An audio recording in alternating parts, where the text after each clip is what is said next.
Welcome to the Lend Academy podcast, episode number 128. This is your host, Peter Renton, founder of Lend Academy and co-founder of Lend It.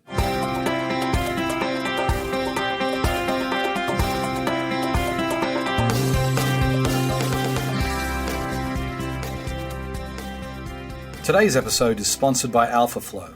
Let professional investment managers build you a personal portfolio of short-term, high-yield real estate loans. With AlphaFlow optimized portfolios, your investment of as little as $10,000 is diversified across at least 15 states and 75 to 100 loans. Investors earn 8 to 10% average annualized returns with no picking, waiting, or missing out on the best loans. Go to www.alphaflow.com/lendacademy to get started. Today on the show, I'm delighted to welcome Brian Daly. He is the CEO and co-founder of Groundfloor. They're an interesting company. They're focused on the real estate space, and they've got somewhat of a unique niche.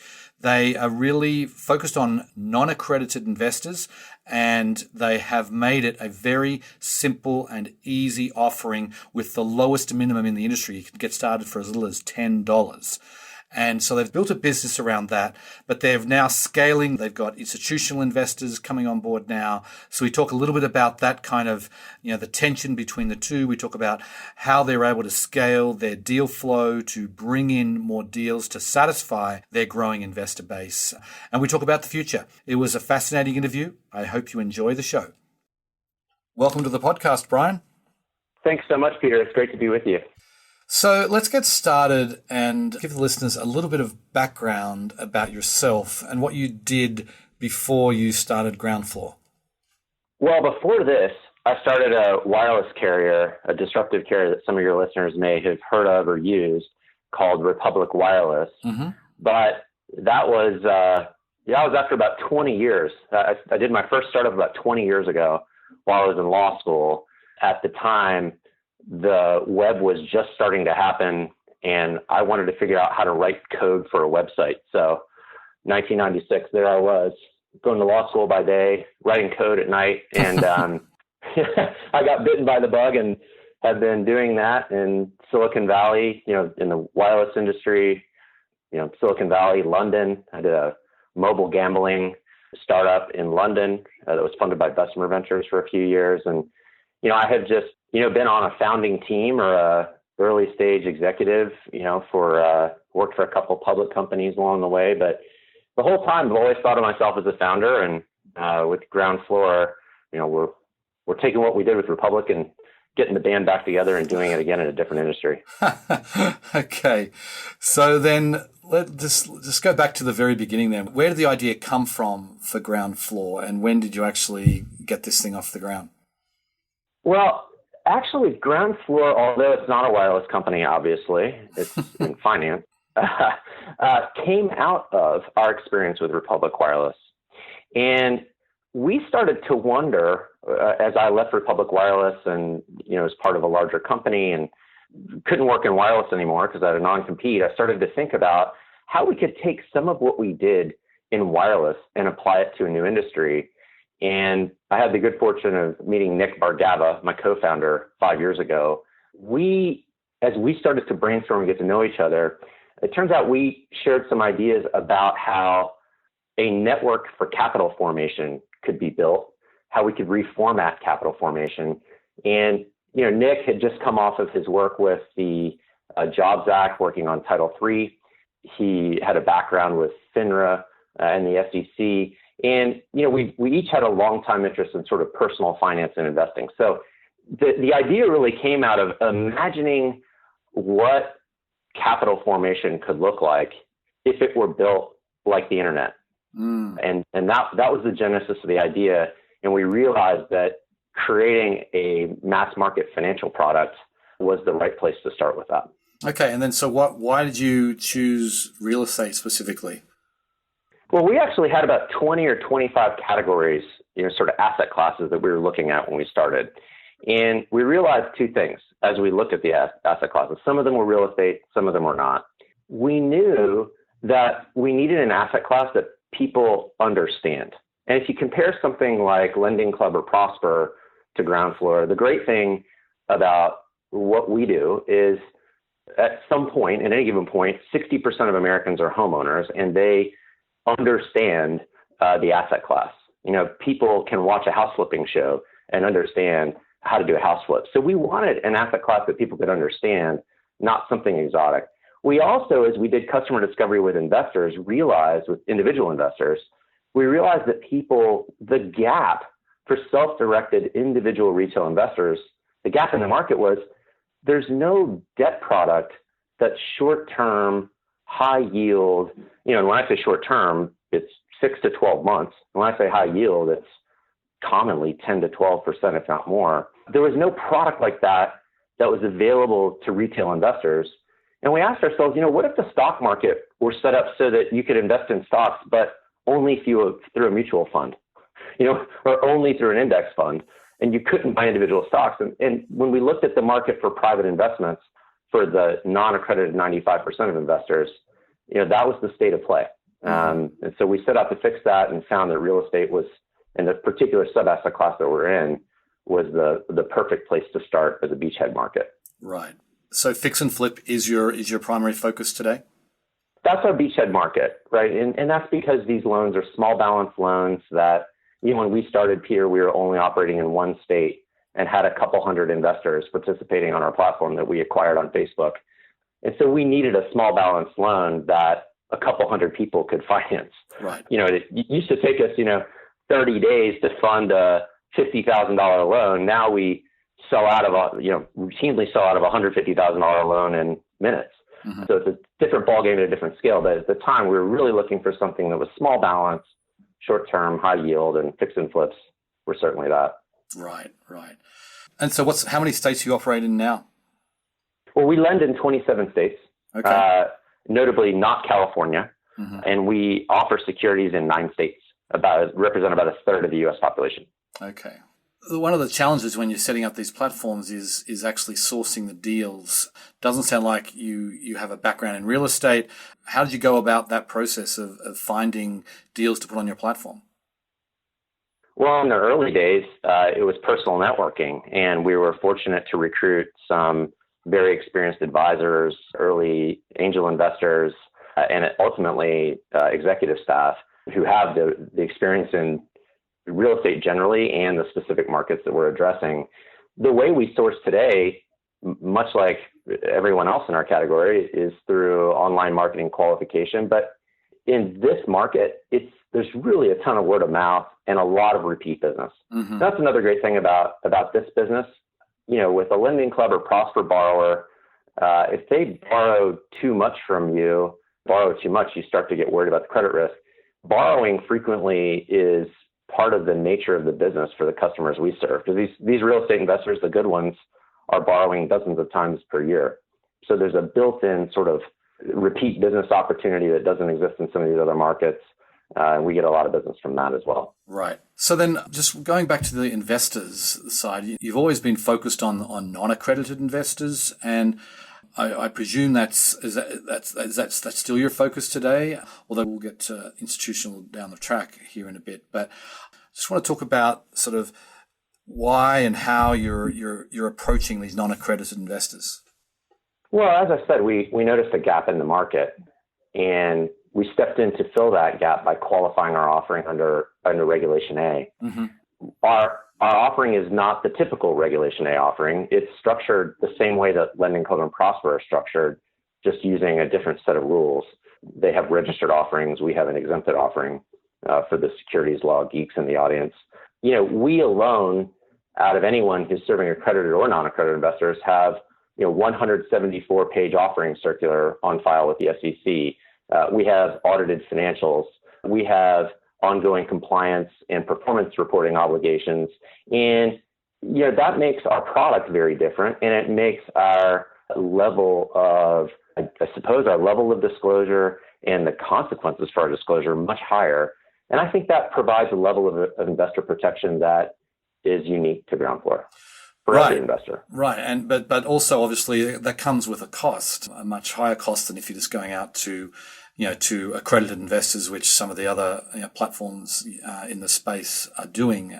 So the non-accredited route, obviously going Regulation A is A plus is a good, it's a good way to do that. But, I guess, were you committed from the get-go to do non-accredited, or was because it could have gone either way, I imagine, but just tell us about your decision to not just focus on accredited investors.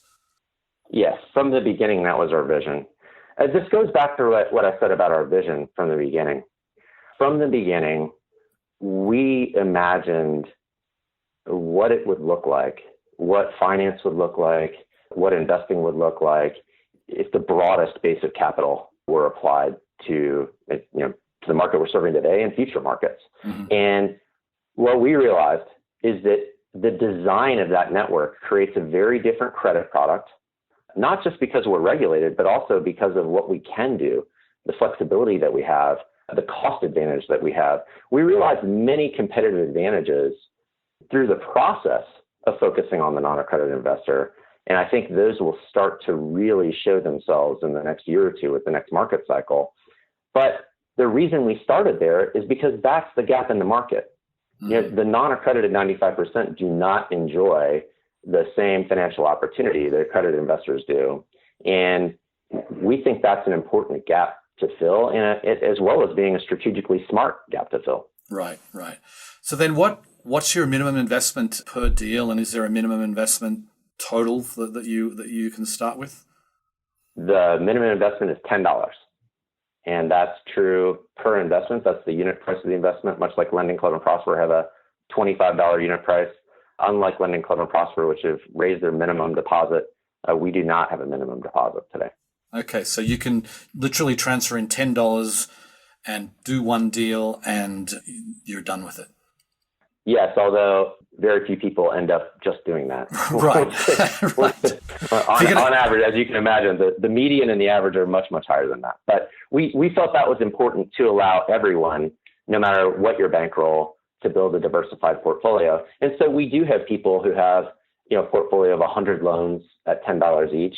And then we also have people who invest thousands or tens of thousands of dollars per deal and have, a portfolio of maybe 50 loans and everything in between. And that's purposeful. We built Groundfloor that way on purpose. Right. Okay. And so then when you're going out there to investors, and obviously one of the good things about the fix and flip market is that these are relatively short-term loans and you can build up a history fairly quickly, much quicker than you can with a 3-year loan product. So right. So can you share sort of the historical returns and how you set the expectations of your investors today? Well, everyone's hunting for yield. Institutions are hunting for yield. Accredited investors are hunting for yield. Non-accredited investors are hunting for yield. The hunt for yield is on, and it has been for a long time, and it's not going to go away. So, we try to temper expectations. If you look at our website, we say it's possible to earn returns of 10% or higher. And in fact, if you look at the 2,741 portfolios that have returned capital as of the end of July, in fact, 70% of them have earned returns of 10% or higher. Right. Overall, the portfolio has earned 14.31%. So if you look at all 182 loans that have repaid capital, the yield is much, much higher than that. Right. Okay. Got it. So then how are you managing sort of one of the challenges with any of these marketplace platforms is managing both sides of the marketplace. And, if you've got loans that are filling in within minutes, it sounds like you've certainly got a lot of investors, but how is that sort of tension between the two going for you guys? Well, today we're supply constrained. Right. If we'd have done this interview 6 months ago, I'd have said, we'd put a lot of effort into originations. We had a backlog of originations for a while, and that's the nature of building kind of a marketplace and keeping it in balance.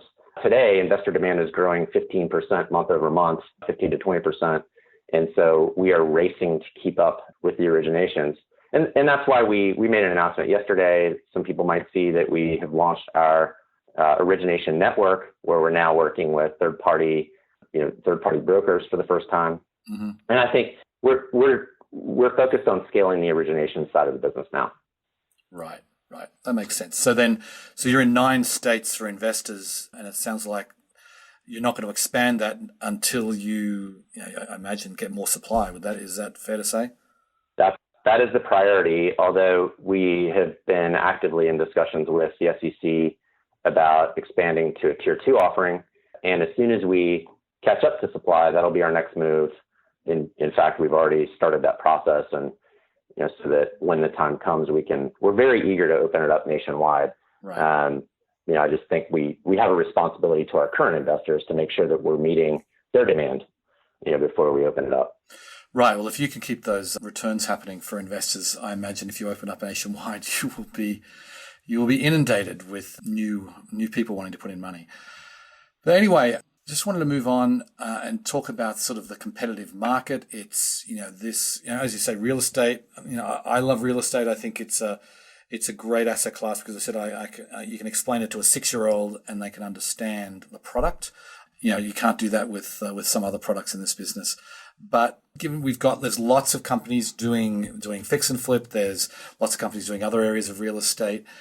How do you differentiate yourself? Obviously, you've got the non-accredited investor side, but just even on the supply side, how are you differentiating yourself? Well, as you say, there are important differentiators that we already covered for the investors. I mean, for non-accredited investors, we're the only way you can build your own portfolio instead of using a middleman or a fund. Right. And for accredited investors, we're the only issuer in real estate that's actually qualified by the SEC, has the disclosures, has audited financials. But if you look at the supply side and how we differentiate ourselves, this is where I think our model is going to shine as we scale and grow. Our theory, and we think it applies not just to the market where we are today, but to successive real estate markets and successive other credit and equity markets, is the platform with the broadest basic capital has the broadest credit box, the lowest rates, and differentiated features. As yields compress, because we have a broad base of capital, we can compete. We can step in and go toe-to-toe with any originator and win on rate with any borrower because we have such a broad base of capital. So one way we differentiate is with the breadth of our credit box. We have loans graded A to G. We'll do a broader range of credit, which is a helpful competitive differentiator. Our rates are lower, apples to apples, our rates are lower. But then we also have differentiated features for the borrower that nobody else has. I'll give you one example, is our deferred payment product. If you are investing in a property, we as your lender and you as the borrower want every bit of cash to go into improving that collateral and hastening the exit. Every bit of cash. It doesn't make sense to provide debt service in that market. And so we do have a monthly payments product because certain investors want that monthly yield. Mm-hmm. But when the term is so short and the use case is so cash dependent, we're unique in the nationwide lenders at offering a deferred payment balloon product. So those are a few examples of how we're different. Right. Okay. So then, can you just tell us a little bit about your loan book? As I said, you've done. You said 100 and something loans below paid back. I mean, what about defaults? I mean, if you're doing a large range of risk, I imagine there's some non-performing loans. Can you tell us a little bit about that? Yeah, I mean, the goal as a lender, especially one that's operating for the benefit of investors, is actually not to have no defaults. Mm-hmm.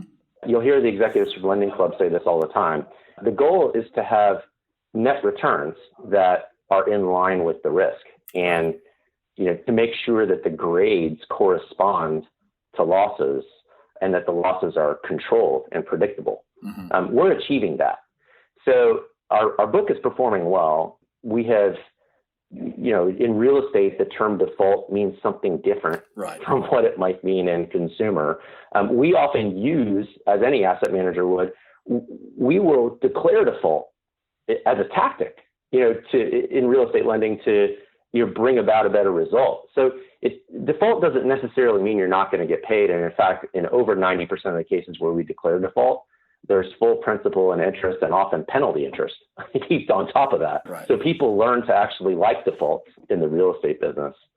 We've developed a record that is performing as expected and as designed with our credit standards. And we're very comfortable with that. I think in total, we realized a loss that expressed as a portion of the portfolio. Overall, it's been only a 46 basis point loss ratio. So, so we're making 14.3% net of the 46 basis points. Right. We're proud of that record. But the most important thing as we scale is that the credit is performing according to the risk grade. And when you go look at our SEC disclosures, you can see it for yourself. It is. Right. And so just on that, I just want to be clear here. You're making revenue from the origination fee and the servicing fee, or what is your revenue model? We earn revenue from borrowers who pay origination fees and service fees during the term of the loan. Mm-hmm. That's our principal source of revenue today. Okay. And then what about investors? Investors, while we've been building the marketplace and sort of in this kind of lower scale release, investors don't pay fees today. Obviously, as with any investment business, there will be fees in the future, but we haven't introduced them yet. So it's a good time to get in on Groundfloor. Okay. So I want to talk about your first institutional investor, Direct Access Capital. That came out, I think it was last month. But does this signify a change in direction for you guys, or what is your approach to institutional partners today? So Direct Access Capital is a specialty lender who we know well. They work with many originators in our category. There are hundreds, some people will say thousands of originators in our category all over the country, highly fragmented market. And the most important thing as a partner for DAC is that they are very familiar with our credit box. They've become very familiar with it. They are willing and able to buy, a very broad expanse of it that I would estimate is about 85% of our credit matches up to their credit standards and credit box. They're comfortable with our underwriting standards. We're very deeply partnered. Now, the goal with our retail base is to deliver a high quantity of loans so that people can build diversified portfolios. Yep. Well, obviously, if you want to have a high quantity of loans and you're originating a certain volume, the goal with a retail base, if you work out the math and you just kind of think about it logically, smaller balance loans are better for that use case. Institutional buyers want to put a lot of capital to work and they want to buy larger balance loans. So the average loan that we offer to a retail investor is, $120,000 to $150,000. Institutional investors are ready to buy loans that are $500,000 or $1 million. Mm-hmm. So partnering with an institution gives us the critical mass that we needed to go scale up this origination network that we announced. So in the name of driving the number of loans, we needed to do business with a partner that will allow us to serve more of the needs of our borrowers. We'll talk to a borrower who's doing a $100,000 loan one day and is doing a $500,000 loan next month. We want to be able to serve more of their needs. And so the institutional partner just allows us, to do that. It's a slightly different use case. Right. So are they only going to invest in larger loans? I mean, I'm just trying to get a sense of the competition between on the investor side. So you basically have a whole loan program created just for them that is different to the retail program? Actually, the main standard for that program is that the credit box needed to overlap. So we originate loans. Our origination funnel is not specific to a retail or investment supply chain. So we originate a loan, as per our standards, full stop. If it's a larger loan, we earmark it for, so if it's a 10% loan that's, $400,000, we will earmark that for institutional purpose. Mm-hmm. And over time, we have to become adept at balancing these things, and we have to convince our retail investors that, we are allocating the credit, in a fair manner. And I know that's been an issue in the industry in the past. At the moment, it breaks down pretty nicely by size of loan. Right. I mean, it has been an issue. You're dead right about that, but it is no longer really an issue. I mean, I don't think that when when institutional investors first came on, and obviously I've been investing in Lending Club since 2009, and back when I started investing, you had your pick of any loan on the platform. You could take your time. Nothing invested within 24 hours, and then it changed. And there was this period probably of about 6 to 12 months I think, where they hadn't worked it out, and there was a lot of discontent because we'd had it all to ourselves, and suddenly institutional investors were coming on and snapping up loans very quickly. I think today, the vast majority of Lending Club and even much more at Prosper is institutional, but you don't hear about investors saying, "Oh, I don't get access to enough loans." They just make sure they have enough loans on the platform. And you look at today with Lending Club, they're 10 times where they were, or 20 times, 100 times even where they were when they just were primarily retail. And there's actually there's fewer loans on the platform at any one time, but there's enough to go around. For the most part, there's sometimes issues, but I think I'll tell you, we've thought deeply about this issue. Yep. And we have turned away other institutional buyers or kind of slow rolled them, frankly, because we view institutional capital as a means to an end. We think there are plenty of options out there for deploying institutional capital. We think we happen to be a good one as well, and we're happy to have the validation that we have. But the reason we did the institutional deal that we did with the party we did is for the benefit of the retail investor. And that's important because the thing that's different about this category, I actually think it's a better retail investor category than unsecured consumer credit. I think it feels more familiar that, instead of a 3 to 5 year term, it's a 6 to 12 month term. It's an asset class that people can understand. And so as successful as Lending Club and Prosper have been at attracting retail investors, I think this category is poised to be 10 to 20 times as successful with retail investors. And so we built the institutional relationship with an eye to that. We haven't lost focus on that. So are you down the road, are you expecting like this will be like a 50-50 type business where you have 50% of your volume is institutional investors and 50 is retail? We'll see. I'd say that's at the high end. We actually, when we planned for this for a long time, our earliest models, even going back to 2013, 2014, always had institutional capital coming in. We actually modeled it at about a 25 to 35% rate, but time will tell whether it's 25%, 50%, or something less than 25%. We hope, and our vision since the beginning, and we're unique in this, is that this is the next great mass market investment product. This product, as it reaches into the RIA channel, which I think it will, this product has all of the makings of being as successful with the retail investor as the ETFs are. Mm-hmm. And that's where we're headed. Right. No, that I agree. I feel like, it does make sense because you've got the unsecured consumer credit, I think, is a great asset class. And I think what's great about it is that no one has exposure to it without, outside of this. And it's important. I think if you're having a portfolio today, having exposure to consumer credit is a great diversifier.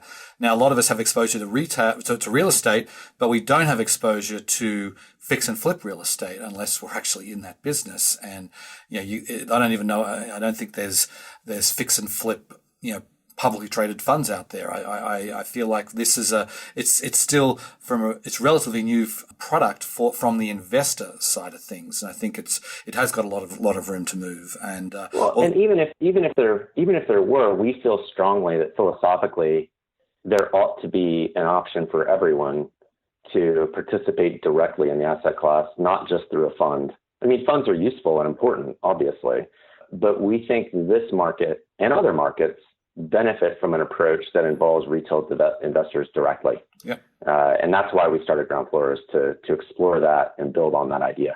Right. Although I think I think if you want to go mass market, you've got to have an easy way to deploy capital and not, you got to have a one or two click kind of thing. Is that in your future? Very much so. We're very, very aware of that. And we have an extensive, well thought out long-term roadmap that started with 12 lawyers, 12 securities law firms telling us that this would never work, that the SEC would never qualify it back in 2013. And today, is the product is nowhere close to what we envision. And I think the next year or two will be an important inflection point for that. I mean, there's a lot that we know we need and want to do with the product to make it better. Right. So I know we're just about out of time, but I want to just get one more question on that. I mean, Are you committed to the fix and flip vertical? As you said, this is an entry point. I think at one point you said that, like, where are you taking this business long term? Well, the fix and flip market, that credit market is large enough to build an interesting company at scale. There are credit cycles, though, and there are other sectors of real estate. There are other use cases that we want to explore. And I think in the long term, there's no way that we'll only be offering fix and flip credit. We will be offering many new products, many new use cases, and it's possible that we may even expand outside of real estate someday. Time will tell. I think we are as focused as we need to be successful with what we have in front of us. We're very focused on preparing to raise our next round of capital to afford some of these investments that we want to make, building our origination network to increase supply, because that's the number one product feature from our retail investors, by the way, is more loans. Mm-hmm. After that, we're ready to roll out our nationwide offering. And, it's an exciting time just in the near term. Yeah, longer term, we have all kinds of ideas about new products for investors, and who knows where it'll go. That's the exciting thing about building a platform, is once you have that in place and some early success under you, you get these opportunities to play offense in some other sectors, which it's always been our intent. Okay, well, we're out of time, unfortunately, but it's. I think I wish you all the best. It's certainly you've got a great idea here, and I think it's going to come down to execution, and I feel like you guys seem to be well positioned for that. Well, thanks, Peter. Okay, well, see you later, Brian. Thanks for coming on the show. You bet. I appreciate it. See ya. Yeah, one of the things that is disappointing to me about the online lending space, and even with the new regulatory structure that brought in by the Jobs Act, the reality is there's still very few opportunities for non-accredited investors. So I applaud Groundfloor in really building a business from the ground up, where they're focused on the non-accredited investor. The challenge obviously is building it to scale. And so I think there's not many examples of profitable businesses globally, outside of China anyway, that have built profitable businesses at scale focused just on individual investors. Now, I'm not saying it's impossible, but it's easier, I think, to have both the institutional and the retail. They can exist in harmony, as I just said. And I think what Groundfloor are doing, hopefully they will be able to do this as well. And it helps them scale the business quicker. It helps really control their costs when they can bring both kinds of investors onto their platform. Anyway, on that note, I will sign off. I very much appreciate you listening, and I will catch you next time. Bye. Today's episode was sponsored by AlphaFlow, the first automated real estate investment service founded and operated by professional investment managers who build you a diversified portfolio of 75 to 100 real estate loans. Ray Stern, the CEO of AlphaFlow, was a guest on our recent podcast episode number 122. Using analytics, data, and institutional best practices, AlphaFlow is revolutionizing the way we access and invest in professionally managed real estate portfolios. Go to alphaflow.com/lendacademy to find out more.